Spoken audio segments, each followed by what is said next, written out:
Deadbeat ex now wants to be in our son's life. Because I remarried, but it's too late for him. ITA am I a mite a hole for telling my ex his own son doesn't want him to be his father. I'm a 35-year-old female in a co-parenting situation with my son's father, 37, male. We had our son very young during our relationship, but it ended because my ex and I would argue so much. I know that environment isn't good for a child, which is why I made a decision to break up. With him, things got worse after that. This was the start of my ex's problems. If I needed him to do something for our so he wouldn't just spite me, he didn't want to give me child support because he didn't want me buying things with it. He couldn't handle that I was over him. We share a 50-50 custody, but I'm considering going for full custody, because he doesn't fulfill his role as a father. My son is older now, and for most of his life, his father would leave and came back after ex's father died. He turned to drugs, choosing to get high rather than being a good father. Even when he wasn't using, he went to rehab. And tried to be a father but failed again. He just doesn't care since he's had more kids with his girlfriend, 22, female. He has no time for our son as a mother. It's heartbreaking to see. When my son was 7, I started eating. The man who is now my husband has been patient with my son and ready to help him. Ironically, my husband has been to more of my son's recital and games than his biological dad. My son, 14, used to beg for his dad's attention, but now he doesn't care. He recently told me he doesn't want his dad to be his dad because he's not enough. I'm so grateful my son has an actual father figure in his life. He now calls my husband dad. When my ex found out I was dating someone, he acted like he cared about his son. He would question why another man was around his child and say he wasn't allowing it. It was a mess. Because my ex wanted me to be miserable over him, but I wasn't. He even tried to fight my husband, which didn't go well. One day it was supposed to be my ex's turn to have our son, but he had long since stopped picking him up on his days that day. My son and my husband were at the grocery store, and I was home with a baby. My ex showed up and announced at my house to see if my son was home. He should have notified me through the app. We use it, but he didn't. I told him my son wasn't here and asked him to leave. He tried to argue, saying that he's the boy's father and has a right to talk to him. He was becoming agitated, and I was about to call my husband or the cops. I wanted him gone, so I told him your own son doesn't want you to be his father. Am I the also now for the top comments? They are up and request a new custody hearing. Document everything. You didn't say how old your child is, but I think you can have input too. Don't put your child through this. He's 14, he is old enough to make his own choices. Go back to court and go for full custody. The court will lean towards what the child wants. My son wanted to change his last name during high school to my husband's last name. We didn't, but I really wish we had. At any rate, my son saw a letter from my saying that if I waived child support it'd waive parental rights. I find that so incredibly sad. My son is now almost 30 with 3 kids and one on the way. I'm incredibly proud of him as a father and husband. Call the cops anyway and file a report. Write down all the missed visits, include a statement from your son, and petition the courts for custody at all the times your son was left alone or witnessed his dad under the influence, not the a-hole. Oh, thank you, I definitely will. And just to clarify, my son has never seen his father with drugs because I don't play that. Next story. Am I a hole for reminding my stepsister that she is not my father's daughter? I am a 28-year-old woman who left my parents' house a long time ago. I have my own house, a job, and a fiancé to whom I officially got engaged 3 months ago. My parents divorced when I was 16, but they have maintained civil contact, and I have good relationships with both of them. My father has been with a woman for 5 years, who already had a daughter, now 22. My mother has been with a man for 7 years. And he has 2 sons, 16 and 19. Now I get along well with my stepbrothers and I've always tried to involve them in activities with me, shopping, playing video or board games, or even going out for a meal. They're good kids, and I enjoy their company, so bonding with them has been natural and rewarding. I tried to do the same with my stepsister, but things never went well. From what I know, she has had several issues since her father abandoned her, and she still goes to therapy for it, so she's not the friendliest person. I tried for a while to understand her and build at least a civil relationship, but it didn't work, so I give up after the first year. Her mother is a good person who has apologized several times for her daughter's behavior, begging me to not hold a grudge. I've tried to do that. Despite everything. To give you some context, my stepsister has abandonment issues syndrome diagnosed by her therapist and is very clingy with her mother, my father, and her boyfriend. My father believes her hostility towards me stems from seeing me as an obstacle to his attention. He has tried to mediate, talk to her, and even consult her therapist. We've made some progress. She's no longer openly hostile, and we can have casual conversations without her being aggressive. However, she still acts spiteful in subtle ways to keep my father's focus on her. I have a busy job, so I can't spend much time with my dad. We mostly communicate via calls and texts. Apparently she once had a meltdown because he replied to one of my texts.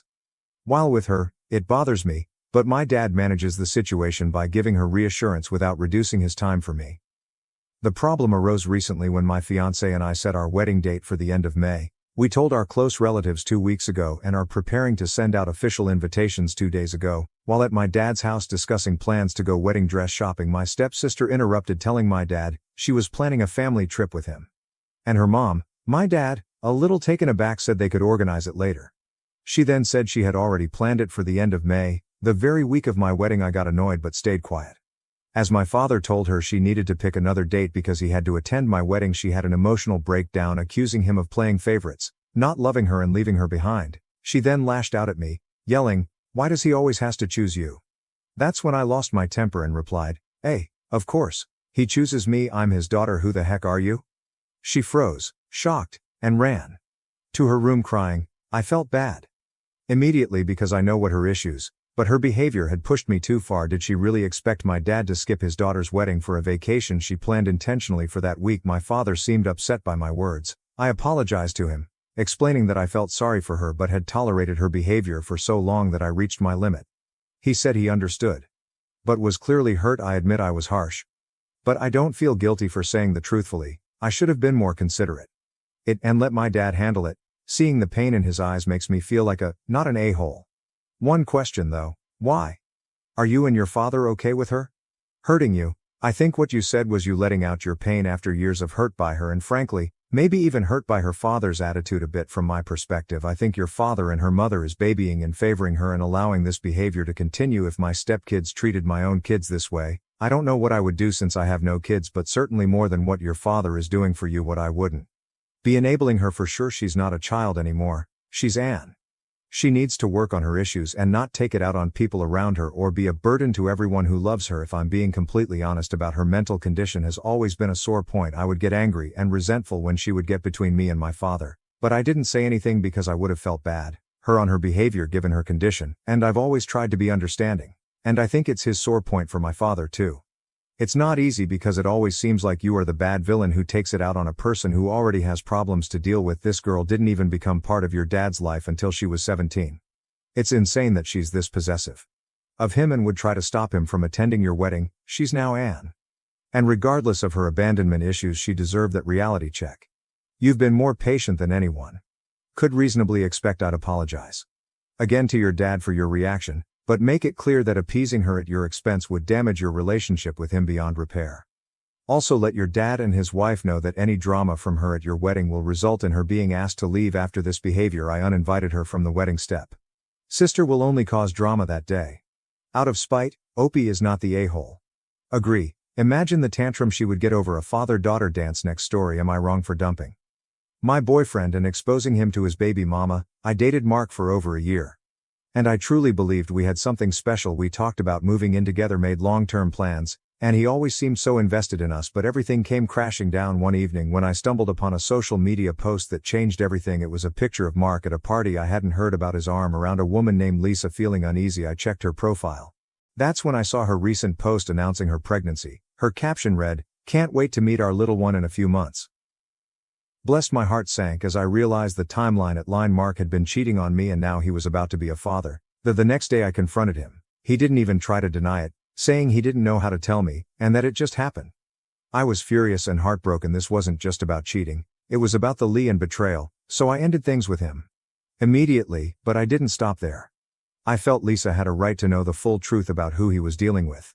I messaged her, shared screenshots of Mark's recent text to me where he said he loved me and couldn't wait for our future together, and included photos of us from just weeks before. Lisa responded with shock and gratitude, telling me she had no idea he was in a relationship.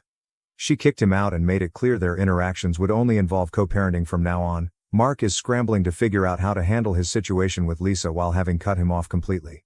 Part of me feels like I did the right thing by exposing him, but another part wonders if I went too far. Should I have just laughed quietly and let Lisa figure it out on her own, or was I justified in ensuring she knew the truth? So Reddit, am I wrong for not only dumping Mark but also revealing his lies to Lisa? Now for the comments. Lisa had a right to know if he's sleeping around is putting her health and their baby at risk. You're not wrong. Yeah, I was wondering if it was the right thing for her to know. Thank you for clearing that out. You're not wrong, he was cheating on you. And he was also lying to Lisa. She had a right to know the truth. You did the right thing by exposing him. It's not your responsibility to protect him from the consequences of his actions. You're not the a-hole for standing up for yourself, and for Lisa you're doing the right thing by moving on and cutting him off completely. You deserve better than that. Not wrong actions of consequences, as he just found out. It's a good lesson for him and how not to be a total scumbag moving forward. Yeah, that will teach him not to cheat anyone again. If she's posting about her pregnancy, hadn't just happened, it happened months ago. If he has his arm around this woman in a more recent social media post, he has continued a relationship with her. He didn't just sleep with her. He formed a relationship outside of the relationship he shared with you with another woman who he then got pregnant, and he still didn't come clean. Yeah, anything this guy has come to him as a consequence of his own actions. You didn't lie or look to sabotage him. You just exposed the truth to the other. In a relationship with him so she could make an informed decision regarding her future and that of her child. Not, am I an a-hole for making my cousin's pregnant girlfriend sleeps on a couch over Thanksgiving? My 38th female and 60-ish female hosted Thanksgiving this year at her fairly large house. She was really eager to have my mother's family join this year, including me, my sister, husband and her kids, because we hadn't seen each other in a while. She was insistent that we all stay at her house so we could spend more time together. Before I agreed to go, I confirmed with her that I would be able to sleep in a bed in a room with a door that closes. I'm okay with sharing a bed or a room. But I need an actual bed in a room. I'm the only one of my siblings or cousins who is single or childless, child-free.